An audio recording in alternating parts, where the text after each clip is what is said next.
តើការធ្វើ original content ផ្ដល់ជាប្រយោជន៍យ៉ាងខ្លះដល់ការលក់នៅលើ online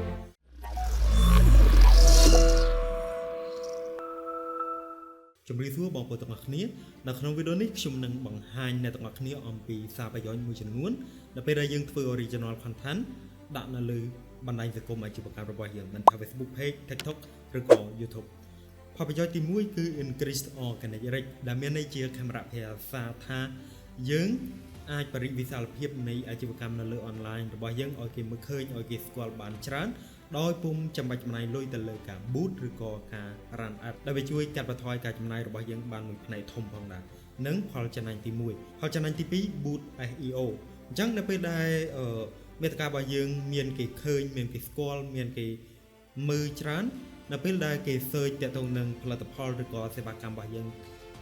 នៅនឹងវានឹងបង្ហាញមាតិការបស់យើងទៅមុខគេនឹងទាក់ទងនឹងចំណុចទី2ផលចំណេញទី3គឺផ្ដល់ជាទំនុកចិត្តទៅដល់អតិថិជនរបស់យើងអញ្ចឹងមិនថាគេឬក៏ខ្ញុំនៅពេលដែលទិញផលិតផលឬក៏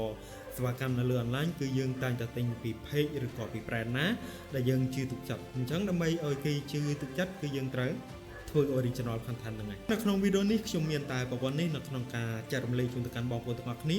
សូមអរគុណជម្រាបលាហើយជួបគ្នានៅវីដេអូបន្ទាប់